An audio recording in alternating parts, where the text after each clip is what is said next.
शुभ सकाळ सगळ्यांचं स्वागत आहे आमच्या डेली ब्लॉगमध्ये। आज आहे गुरुवार आणि दत्त जयंती। दत्त जयंतीच्या सगळ्यांना हार्दिक शुभेच्छा। आणि गेले 3-4 दिवस माझी तब्येत बरी नव्हती। हे बघा इथं जर म्हणजे अंगात ताप असल्यामुळे होठ फुटलेला आहे।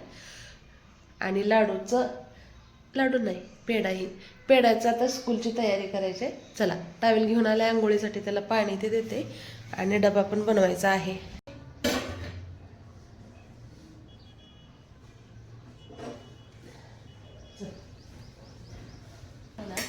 तर आज त्याच्या चपात्या बनवते, बघूया कशा चपात्या होतात, चौकशी लागते।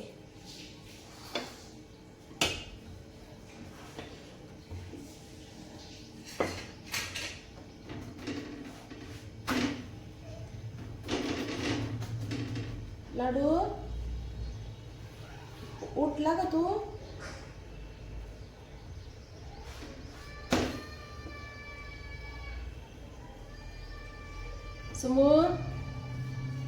समर्थ थांबाले, मी दादाला पाठवून येते। मी आणि लाडू चाललोय आता मंदिरामध्ये। आज आहे दत्त जयंती, तर 12:39ला फुलं आहेत, तर आम्ही निघालोय। गोळी ते खाल्ली भाजी आणि मग निघाले।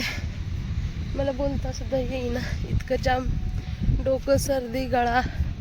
तर चला तुम्हाला दत्त जयंतीचं सगळं दाखवते।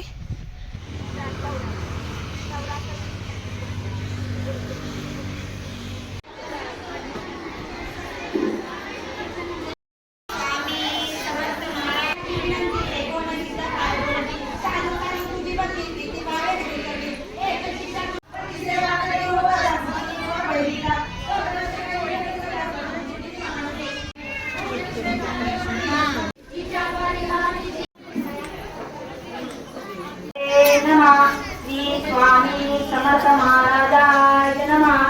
ओ वायु दिगंबरा दिगंबरा दिगंबरा श्रीपाद वल्लभ दिगंबरा ब्रह्मा वल्लभ दिगंबरा ब्रह्मा विष्णु महेश्वरा श्रीपाद वल्लभ दिगंबरा। गुरुवार 3:30 वाजलेत आणि मी केंद्रातून येऊन असं सोप्यावरती झोपले होते, लाडूला झोपले आणि बरी नसल्यामुळे मला झोप लागली। तितक्यात मेसेज आला कोमलचा की आम्ही चाललो इथून रोडनी, तर आले। चला भेटूया। व्हिडिओतल्यापेक्षा छान झालं पण लय घाई मध्ये केलं। छान झालं। कोण आहे बाळा? कोण आहे? ओळखत नाही ना? कसं रुसलंय? खाऊ आणले की माऊनी? नवीन कोण तर आले ना? खाऊ आणले की खाऊ? घाबरलाय का? लाज टेस्टी आहे ना, खा। टेस्टी आहे, चल खा।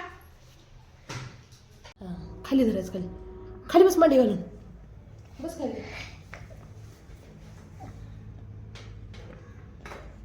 तसंच कसं पाठवायचं? त्याला काय असतं एवढं? आपण फ्रेंड आहे का पाहुणे आहे का? मी तरी मी झालं तर मी कोणालाच पाठवत नाही तसं। म्हणजे पाहुण्यात चालतो, फ्रेंड्स मध्ये काय असतं एवढं? पोरं गेली का खाली? हो गेली। अचानक भयानक भेट। अचानक थांबला हुआ।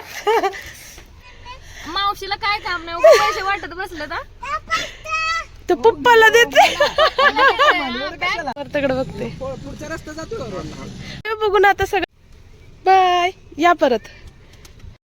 होती का होईना पण कोमलची भेट झाली। खरंच खूप छान वाटलं कोमलला भेटून। आणि खरंच व्हिडिओ मधल्यापेक्षा ना रिअल मध्ये कोमलचा स्वभाव खूप छान वाटला। आणि दिसायला पण मला ना व्हिडिओ मधल्यापेक्षा रिअल छान वाटली ती। मी तिला तसं बोलून सुद्धा दाखवलं आणि खरंच तिचे गोलू मोलू तर इतके क्यूट आहेत ना, ट्विन्सच वाटतात। दादा पण होते सोबत, छान वाटलं सगळ्यांना भेटून। आणि घरापर्यंत वेळेत वेळ, एवढ्या धावपळी छोटी 2 बाळं असताना ती आली, हेच मला खूप खरंच लय भारी वाटलं। आणि कधी वाटलं पण नव्हतं की असं अचानक आमची भेट होईल, पण खरंच खूप छान वाटलं। आणि आता करायचंय मला गुरुवारची पूजा। पूजा मांडणी ते करून घेतली, पोरांचं खाणं पिणं करून घेतलं आणि चला तुम्हाला माझी पूजा दाखवते आजची, साधी सिंपल। खरं तर माझी तब्येत बरी नाही, मला बाजारात जायला भेटलं नाही, फुलं फळं काय जे काय घरात होतं तेवढ्यात मी साधी सिंपल पूजा केलेली आहे, तुम्हाला दाखवते चला। आपली आजची देवपूजा आहे ही, बघू शकता या ठिकाणी दिवा अगरबत्ती धूप सगळं करून घेतलंय मी. काय करतोय बाळा तू? जय करतोय का? हा, ही साधी सिंपल पूजा तुम्ही इथं बघू शकता. अशा पद्धतीने मी केलेली गुरुवारची. आणि पारायण समाप्ती सुद्धा आज झालेली आहे. तेथे एक राजा राज्य करीत होता. त्याचे नाव भद्रश्रवा. तो शूर होता, दयाळू होता आणि प्रजादक्ष होता. 4 वेद, 6 शस्त्रे, 18 पुराणे याचे ज्ञान त्याला होते. अशा या राजाच्या राणीचे नाव होते सूर्यचंद्रिका. राणी रूपाने सुंदर होती, सुलक्षणी होती आणि पतिनिष्ठ होती. त्यांना एकूण 8 अपत्य होती, 7 पुत्र आणि त्यांच्या नंतर झालेली 1 कन्या. राजा राणीने कन्याचे नाव शांबाला ठेवले होते. एकदा देवीच्या मनात आले आपण राजाच्या राजप्रसादी राहावे. त्याने राजा आणखी सुखी होईल, प्रजेलाही तो आणखी सुख देईल. गरीबाकडे राहिले तर सगळ्याच्या संपत्तीचा तो एकटाच उपयोग घेईल. म्हणून देवीने एका म्हातारीचे रूप घेतले. फाटकी वस्त्रे आधारावर काठी घेतली आणि काठी टेकत टेकत ती राणीच्या महलाच्या दाराशी आली. तिला पाहताच एक दासी पुढे आली. तिने म्हातारीला विचारले, कोण ग बाई तू? कुठून आलीस? काय काम काढलंस? तुझं नाव काय? गाव काय? काय हवं तुला? म्हातारीचे रूप घेतलेली महालक्ष्मी म्हणाली, माझं नाव कमलाबाई, द्वारकेला राहते मी. तुझ्या राणीला भेटायला आले. कुठे आहे ती? दासी म्हणाली, राणीसाहेब महलात आहेत. त्यांना सांगायला गेले तर त्या माझ्यावरच रागावतील. तुला त्या कशा भेटतील? तुझा अवतार पाहून तुला त्या हाकलूनच देतील. तू इथेच थोडा वेळ आडोशाला थांब. म्हातारीला राग आला. ती संतापून म्हणाली, तुझी राणी गेल्या जन्मी एक वैश्याची पत्नी होती. तो वैश्य फार गरीब होता. त्यावरून त्या दोघांची नेहमी भांडणे होत. नवरा तिला मारहाण करी. त्या त्रासाला कंटाळून एक दिवस ती घर सोडून गेली आणि जंगलात उपाशी तपाशी भटकू लागली. तिची अवस्था पाहून मला तिची दया आली. मी तिला ऐश्वर्य, सुख आणि संपत्ती देणाऱ्या श्री महालक्ष्मी व्रताची माहिती सांगितली. त्याचप्रमाणे तिने ते व्रत केले. तिच्या व्रताची महालक्ष्मी प्रसन्न झाली.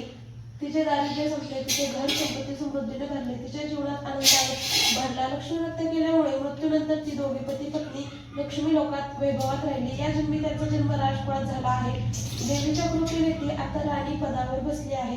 पण लक्ष्मी व्रताचा तिला आता विसर पडला आहे. त्याचीच आठवण करून देण्यासाठी मी इथे आले आहे. म्हातारीचे बोलणे ऐकून दासीच्या मनात जिज्ञासा निर्माण झाली.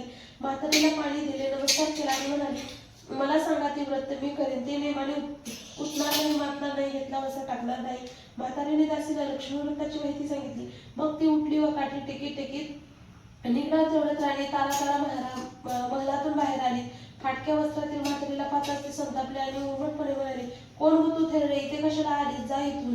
तिने पुढे होऊन म्हातारीला घालवून दिले. ती म्हातारी म्हणते, प्रत्यक्ष महालक्ष्मीच होती. ते राणीला कळले नाही. राणीचा तो उर्मटपणा पाहून महालक्ष्मी तिथे न थांबता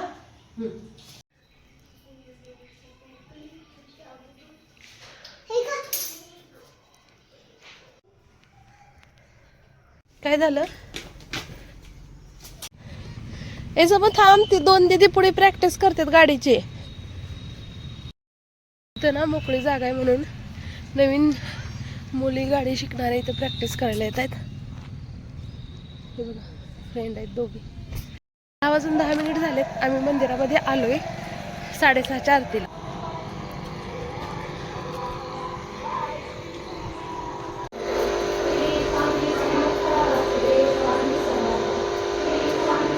तर हा आहे उद्याच्या गॅदरिंगचा ड्रेस. डान्स करा जरा. हां करा ना. उद्या कसं करणार मग स्टेजवर? हां हां हां माय सुपर हिरो. अरे बाबरे, अरे बाबले, टिचक्या पीछे से ब्लैक. हां